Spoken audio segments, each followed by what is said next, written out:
শরণাগত অনুষ্ঠানে আপনাদের সৌমিত্র বসু শিবরাত্রির পূর্ণ প্রভাতে আপনাদের সামনে নিবেদন করছে আজকের বিশেষ শরণাগত।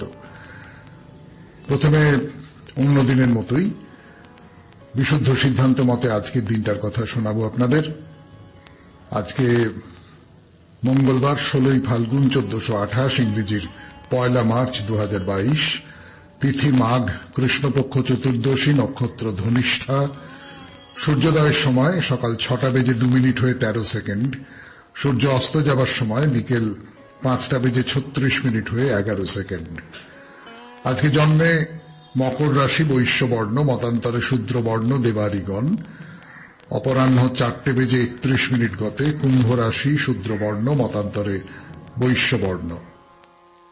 আবার মনে করিয়ে দিই, আজ শিবরাত্রি।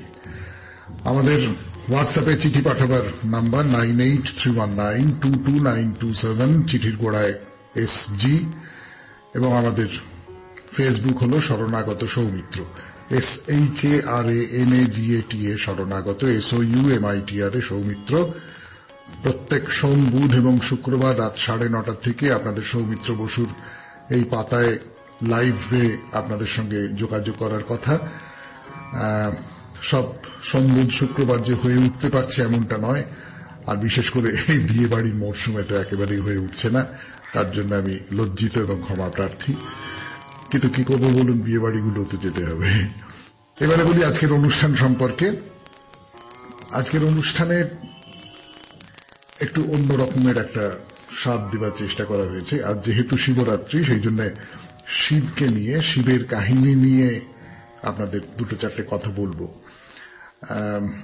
না, আমি এটা জানি যে সংস্কৃত পুরাণ যাকে বলে, শিষ্ট পুরাণ যাকে বলেন পণ্ডিত মশাইরা, সেই শিষ্ট পুরাণে শিবের কাহিনী আপনারা অনেক শুনেছেন, কিন্তু লোকায়ত স্তরে যে পুরাণ আছে, লোকপুরাণ যাকে বলে, যে লোকপুরাণ থেকে আমরা মা ষষ্ঠীর গল্প শুনিয়েছিলাম এর আগে একবার, সেই পুরাণে শিবের কাহিনী, সেরকম একটা কাহিনী আপনাদের শোনাবো আজকে। তারপরে না, আজকে স্বামী বিবেকানন্দের লেখা থেকে আর পড়ে শোনাবার অবকাশ হবে না আমাদের। একেবারে সোজাসুজি চলে যাব ঠাকুর শ্রীরামকৃষ্ণ পরমহংসদেবের কথায়, বস্তুত তার একজন শিষ্য বিজয় কৃষ্ণ গোস্বামীর কথায়। তারও একটা খুব অদ্ভুত রোমাঞ্চকর জীবন আছে, তার কিছু টুকরো টাকরা অংশ শোনাবো আপনাদের। চিঠিপত্র এবং শেষে বাইরে দূরে, আমরা তো এখন সিমলায় আছি, সিমলার মন্দির দেখে বেড়াচ্ছি। 92.7 বিগ FM এ শরণাগত অনুষ্ঠানে। তাহলে এরপর পুরাণ চিরন্তন, সেই পর্বে লোকপুরাণের শিবের কথা। ফিরে আসছি গানের পর। আমি আপনাদের সৌমিত্র বসু। আপনারা শিবের কাহিনী জানেন, শিব সম্পর্কেও অনেক কিছু জানেন। শিব, শঙ্কর, মহাদেব, মহেশ্বর, পিনাকপাণি, এরকম অনেক নাম আছে তার, অজস্র নাম। শিব সম্পর্কে একটা অন্য রকমের গল্প শোনাবো আজকে আপনাদের শিবরাত্রির দিন সকালবেলা। একদিন দেবতারা সকলে বসে রয়েছেন, সভায় বসে রয়েছেন। তা শিব তার শ্বশুর যে দক্ষ প্রজাপতি, সে গল্প আপনারা জানেন, সতীর দেহত্যাগের গল্প জানেন। তো শিব দক্ষ প্রজাপতিকে কোনো সম্মান দেখাচ্ছেন না, এই অপমানের প্রতিশোধ নেবার জন্য দক্ষ এক যজ্ঞের আয়োজন করলেন। তাতে সমস্ত দেবতাকে নেমন্তন্ন করা হলো, কেবল শিবকে নেমন্তন্ন করা হলো না। এই গল্প আপনাদের জানা আছে যে পিতৃগৃহে যজ্ঞের কথা শুনে সতী বিনা নিমন্ত্রণে সেখানে চলে গেলেন। দক্ষ তার সামনে শিবের নিন্দে করতে লাগলেন, শুনে সতী দেহত্যাগ করলেন। শিব একথা শুনতে পেয়ে সেখানে এসে তার অনুচররা মিলে একবারে যজ্ঞ লণ্ডভণ্ড করে ভেঙে দিল, এবং সতী গিরিরাজের ঔরসে মেনকার গর্ভে গৌরী রূপে জন্মগ্রহণ করলেন। আশৈশব তিনি শিবকে পতি রূপে কামনা করতে লাগলেন। তো মেয়ের কথায় গিরিরাজ তো ভিক্ষুক শিবের সঙ্গে কন্যার বিবাহ দিলেন। এই পর্যন্ত আমরা জানি পুরাণের গল্প, এই পর্যন্ত তো কোনো অসুবিধে নেই, আপনারা সকলেই জানেন। আমি শুধু পরের অংশটা বলবার জন্য গল্পের এই গোড়ার অংশটা একটু আপনাদের শোনালাম। তাহলে এইবারে তাহলে শিবের সঙ্গে কন্যার বিবাহ হলো। শিব তো ভিখিরি, শিবের কিচ্ছু নেই, ষাঁড়ের পিঠে চেপে ঘুরে বেড়ায়, সারা গায়ে ভর্ষমাকে, সাপ ঘুরে বেড়ায় সারা গায়ে, এইরকম একজন লোক। তাকে দেখে গৌরী পছন্দ করেছেন এবং বিয়েটা দেওয়া হয়েছে। কিন্তু মুশকিলটা হচ্ছে যে শিবের তো টাকা পয়সা কিছু নেই, সংসার করতে গেলে তো টাকা পয়সা লাগবে। টাকা পয়সা পাওয়া যাবে কোত্থেকে? অন্তত দুবেলা দুমুঠো খেতে হবে, তার টাকা পয়সা তো লাগবে। কিন্তু তার কোনো উপায় নেই, দিন আর কাটে না। ভিখিরির ঘরে সম্বল ফুরিয়ে এসেছে, একেবারে অনাহার সামনে এসে দাঁড়িয়েছে। তো গৌরী শিবকে বললেন যে তুমি চাষ করো। কিন্তু শিব তো খুব কুঁড়ে গোছের মানুষই বলবো, শিবকে এখানে প্রায় মানুষ হিসেবেই দেখানো হয়েছে, মানুষ, খুব কুঁড়ে গোছের মানুষ। ফলে তিনি ওই না চাষবাস করতে গেলে প্রচুর খাটতে হবে, প্রচুর পরিশ্রম করতে হবে, ওর মধ্যে আমি নেই। আর তাছাড়া যেটা শিব বলছেন যে না, চাষ করলেই ফসল হবেই তার কোনো মানে নেই। খরা হয়ে সব নষ্ট হয়ে গেল, বর্ষা হয়ে সব ডুবে গেল, সবকিছু ধ্বংস হয়ে গেল। আমি বরং ব্যবসা করব। তো ব্যবসা যে করবে তার পুঁজি কোথায় পাবে? ভাবুন একবার, দেবাদিদেব মহেশ্বর তিনি ব্যবসা করবার পুঁজি কোথায় পাবেন? এইটা হলো একটা বড় সমস্যার জায়গা।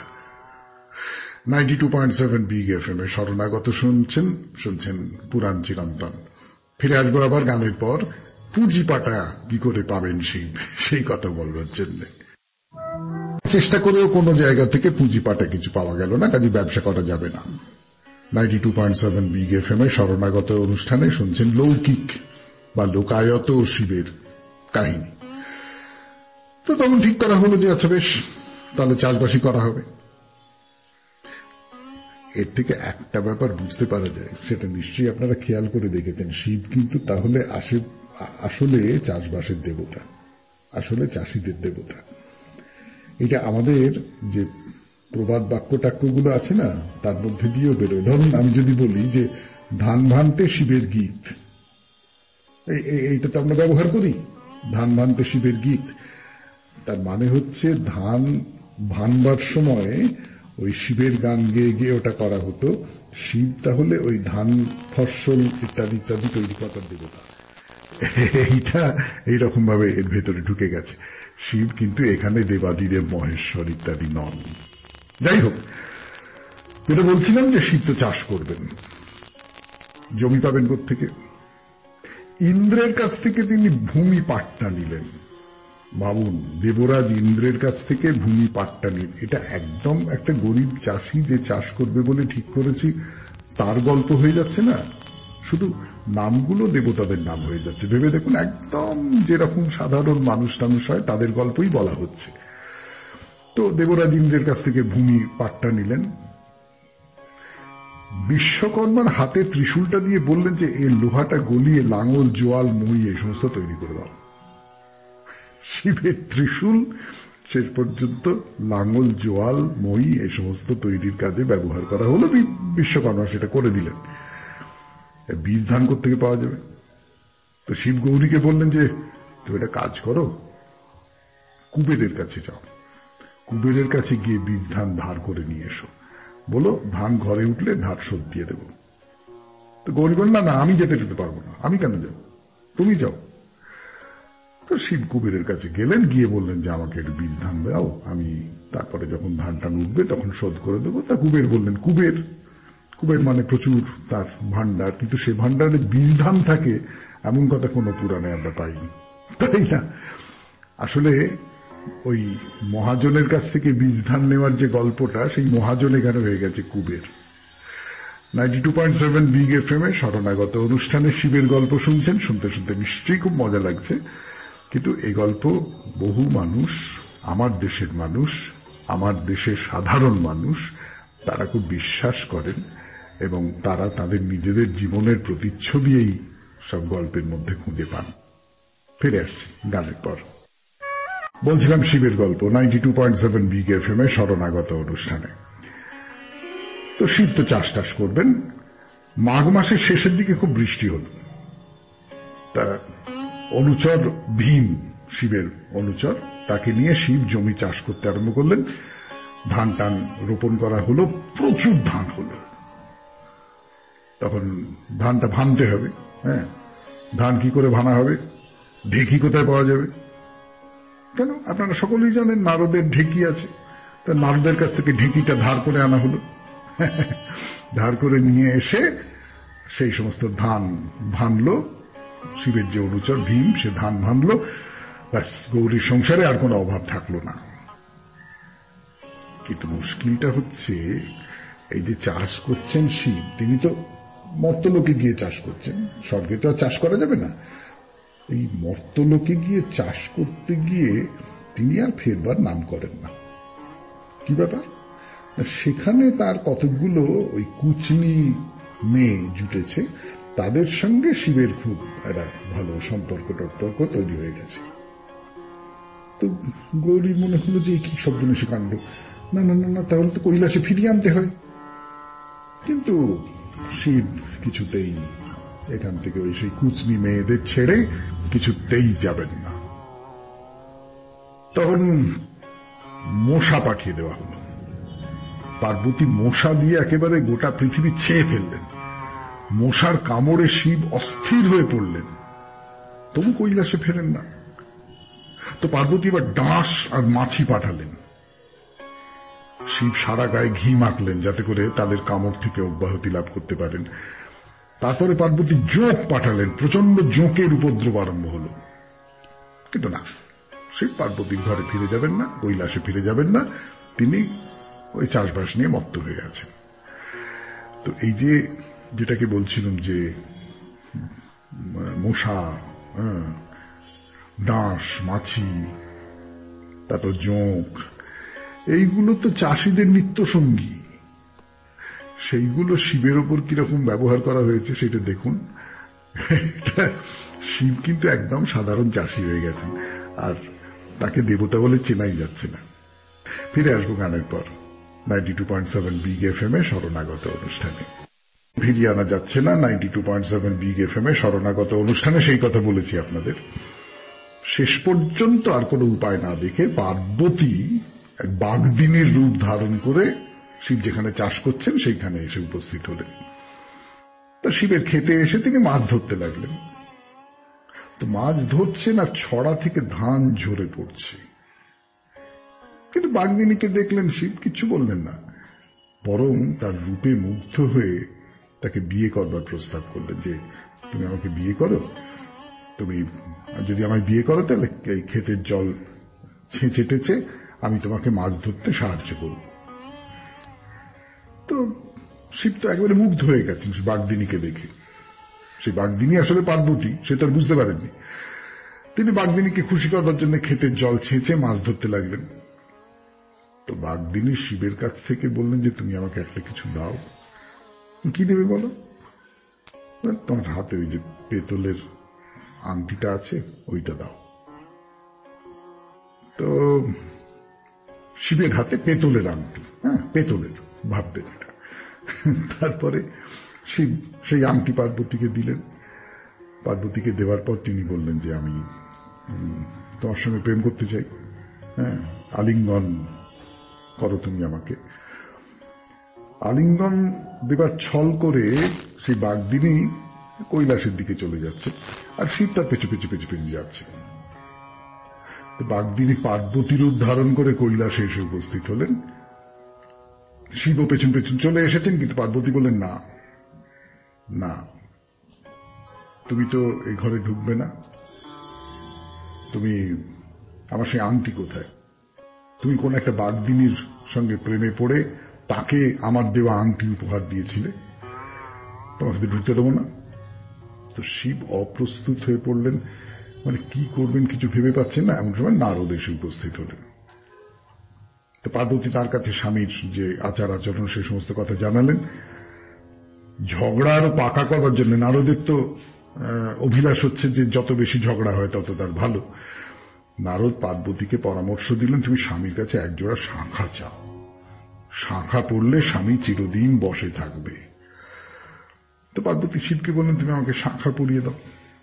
শিব তো ভিখিরি, তিনি কি করে শাঁখা জোগাড় করবেন? তাহলে একদিকে তো ওই পার্বতী তাকে ঘরে ঢুকতে বারণ করছেন, আংটিটা নেই, তার উপর আবার শাঁখা, এই বিপদের উপর মহাবিপদ হল। এই বিপদ থেকে কি করে রক্ষা পাওয়া যায়। 92.7 বিগ এফএম-এ শরণাগত অনুষ্ঠানে শুনছেন শিবের গল্প। কেন শিবের গল্প? আজ শিবরাত্রি। আমাকে এক জোড়া শাখা দাও।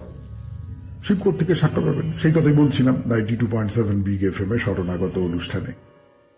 তো কিছুতেই যখন শিব শাখা দিতে পারলেন না, তখন পার্বতী খুব অভিমান করে নিজের বাপের বাড়ি চলে গেলেন। তখন বাপের বাড়িতে খুব দুর্গোৎসব হচ্ছে।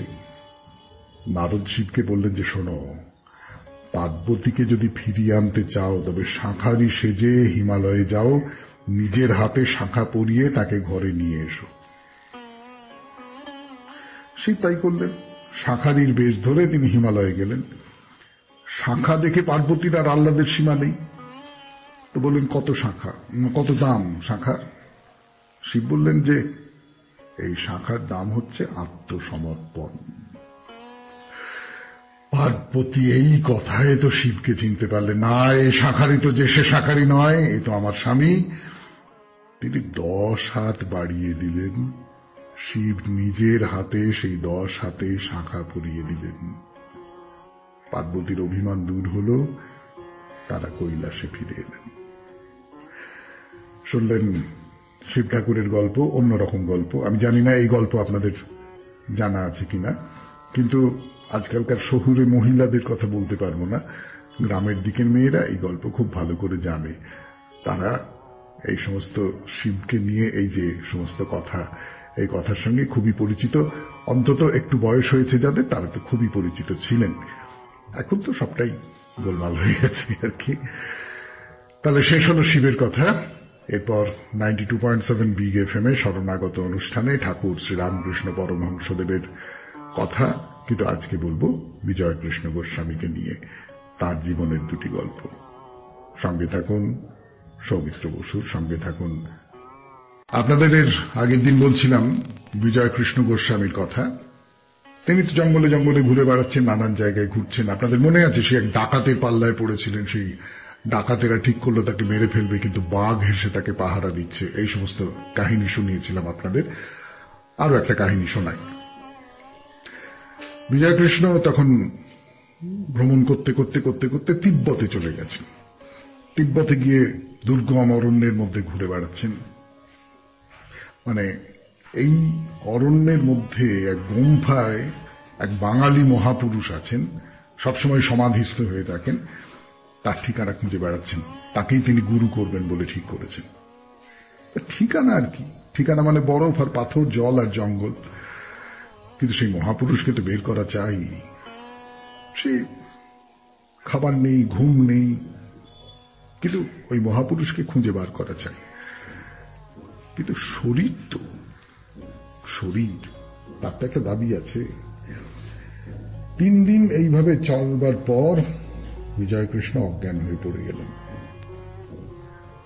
ঘোর জঙ্গল, কোথাও কেউ নেই। পাখি ডাকছে, বুনো জন্তু জানোয়ারের ডাক শোনা যাচ্ছে, কিন্তু মানুষের কোনো চিহ্ন এই জঙ্গলের মধ্যে পড়ে না। একজন সন্ন্যাসী সম্পূর্ণ নগ্ন তার সামনে এসে দাঁড়ালো 3 দিন পর। সন্ন্যাসী স্পর্শ করল বিজয়কৃষ্ণকে। বিজয়কৃষ্ণ জেগে উঠলেন। তার হাত দুটো শিথিল হয়ে গেছে। সেই হাতে কটা ছোট ছোট বীজ গুঁজে দিলেন সন্ন্যাসী। বললেন, বাচ্চা यही दाना লেও ভুখ পিয়াস ছুট जाएगा। সত্যি তাই। 2-1 দানা মুখে দিতেই ক্ষুধা তৃষ্ণা সব মিটে গেল বিজয়কৃষ্ণের। কিন্তু শুধু দেহের ক্ষুধা তৃষ্ণা মিটেই বা নিবৃত্তি কোথায়? শুধু এ হলেই মন কেন বলে না সব পাওয়া হয়ে গেল? কোথায় মানুষের সেই সব পেয়েছি দেশ? সেই সন্ন্যাসী তার সন্ধান দিতে পারবেন। সন্ন্যাসী কোথায়? সন্ন্যাসী কোথায়? সন্ন্যাসী কোথায় অদৃশ্য হয়ে গেছেন। চারপাশে সেই বনভূমি। শুধু অজ্ঞান হবার আগে যে টলতে টলতে যাচ্ছিলেন বিজয়কৃষ্ণ, তার শরীর এখন সবল, সুস্থ। 92.7 বিগ এফএম-এ শরণাগত অনুষ্ঠানে শুনছেন বিজয়কৃষ্ণ গোস্বামীর কাহিনী। বলছি আমি আপনাদের সৌমিত্র বসু। ফিরে আসবো। তো তিনি তাড়াতাড়ি ছুটে গেছেন। গিয়ে দেখলেন অপূর্ব দেখতে তেজস্বী একজন মহাপুরুষ, মাথা ঘিরে জ্যোতির গোলক। তারা কাছে যেতেই উনি তাদের দিকে তাকিয়ে হাত নেড়ে বললেন চলে যেতে। বিজয় ফিরে এলেন, কিন্তু না, যেতে হবে, যে করে হোক যেতে হবে, যে করে হোক সেই সন্ন্যাসীকে খুশি করতে হবে। মনে হলো সন্ন্যাসী তো কিছু গাঁজা কিনলেন, গাঁজা পেলে সাধু নিশ্চয়ই আমাকে ফিরিয়ে দেবেন না, দুটো অন্তত কথা কইবেন। চলে গেলেন গুটি গুটি। একা যেতে না, গাঁজা দিতে হলো না। সাধু বললেন কি করো? আমি ব্রাহ্ম ধর্ম প্রচার করি। ब्राह्म धर्म वो हम जानता है, कलकत्ता में ब्राह्म समाज है, राजा राम मोहन एक तो बड़ा आदमी था, अगड़ी वही ब्राह्म धर्म स्थापन किया। वो लोग बेलायत गया। विजय तो अबाक, পশ্চিমী সাধু বাংলাদেশের এত খবর জানেন কি করে?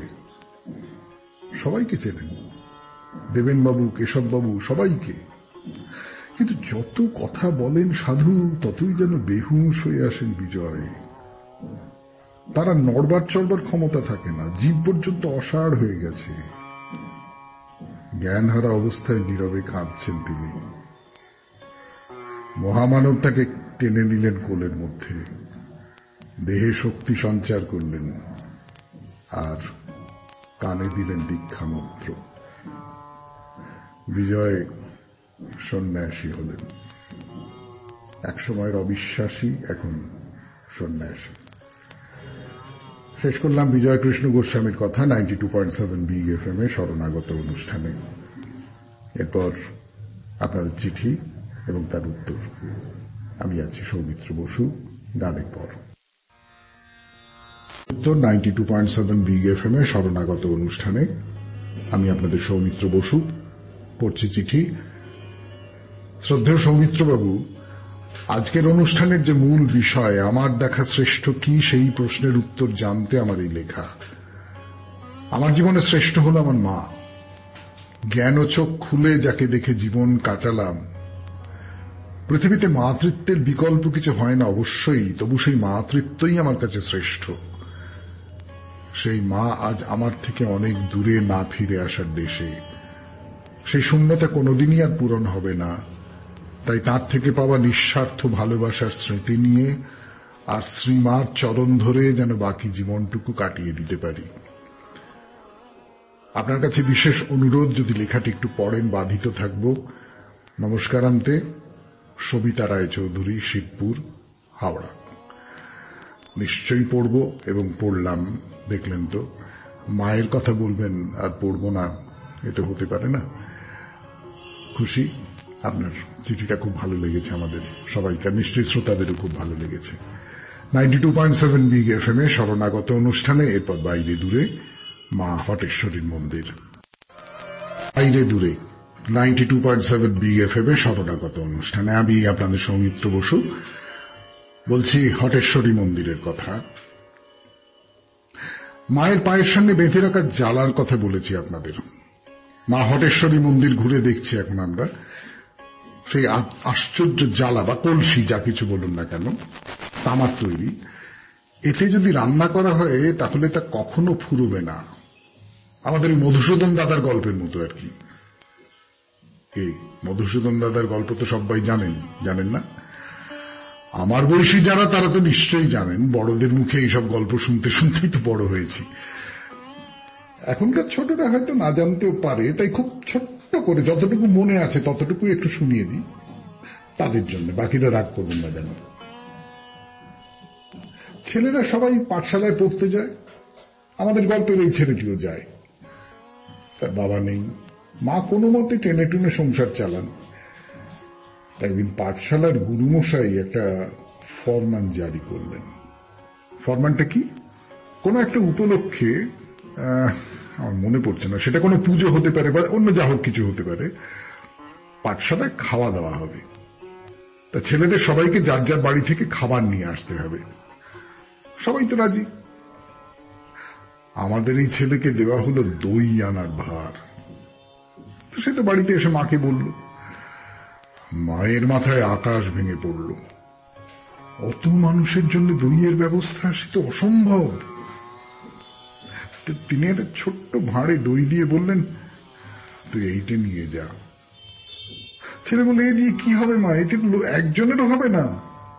মা বললেন, এই আমার সাধ্য বাবা, এতে যদি না হয় তাহলে মধুসূদনই ভরসা। মধুসূদন? সে কে মা? মা চোখের জল মুছে বললেন, সে তোর এক দাদা আছে, বিপদে পড়লে তাকে ডাকি, সে তোর যা করবার করবে।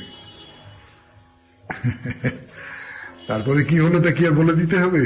ওইটুকু একটা ভাঁড়ে দই দেখে গুরুদেব তো রেগে অগ্নিশর্মা, অন্য ছেলেরা হাসাহাসি করছে, আর সেই অপমানের মুখে দাঁড়িয়ে ছেলে প্রাণপণে মধুসূদন দাদাকে ডাকছে। যেমন করে দ্রৌপদীকে বাঁচিয়েছিলেন কৌরব সভায়, তেমনি করে এই ছোট্ট ছেলেটিকেও বাঁচিয়ে দিলেন মধুসূদন দাদা। সেই ছোট্ট ভাঁড়ের দই অনন্ত হয়ে গেল, যতই দেওয়া হোক সে আর শেষ হয় না। আমার অবশ্য বলতে বলতেই মনে হচ্ছিল গল্পটা ঠিক ঠিক বলা হলো না। সে কবে শুনেছি, আর কবেই যে সেই পরশ পাথর হারানোর মতন করে ভুলে গেছি তা টেরও পাইনি। আচ্ছা, এখানে একটা কথা বলি, এই ধরনের গল্প যাতে ভগবানের অলৌকিক মহিমার কথা আছে, 200 কি 250 শব্দের মধ্যে লিখে পাঠান না। সামনের রবিবারটা তাহলে হতে পারবে সেই গল্পওয়ালা শরণাগত। পাঠাবেন? এইটাই তাহলে ঠিক রইল সামনের রবিবারের জন্য, কেমন? কিন্তু যে কথা বলতে গিয়ে মধুসূদন দাদার কথা চলে এলো, সেই যে দেবীর পায়ে বাঁধা তামার কলসি, সেটি হলো অক্ষয় পাত্র। যুগে যুগে মানুষ বিশ্বাস করে এসেছে যদি তাঁর শরণ নেওয়া যায় তাহলে তিনি সব অসম্পূর্ণতাকে পূর্ণতা দেন। এবার তাহলে আসে হটেশ্বরী মন্দিরের কথায়। এই যে কলসিটা লোহার চেন দিয়ে বাঁধা আছে দেবীর পায়ের সঙ্গে, সেই দেবী মূর্তি কিন্তু মন্দিরের ভেতরে নেই, তাকে রাখা হয়েছে মন্দিরের দেওয়ালের বাইরে একটা কুলঙ্গি মতন করে। ভেতরের দেবী বাইরের দেবী একই রকমের, শুধু কুলুঙ্গির দেবী ছোট আর ভেতরের গর্ভগৃহের দেবী বড়। দুটি মূর্তি অষ্টধাতু দিয়ে তৈরি। আগেই বলেছি এই দেবী মহিষাসুর মর্দিনী। রক্তবীজের কথা তো আপনারা জানেন। মা হাত দিয়ে সেই রক্তবীজকে চুল ধরে শূন্যে তুলে রেখেছেন দেবী। ও হ্যাঁ, আর একটা কথা, একটা লিপির কথা আপনাদের বলেছিলাম, তার পাঠোদ্ধার করা যায়নি। সেই 2টো লিপি আছে এই মন্দিরের ভেতরে।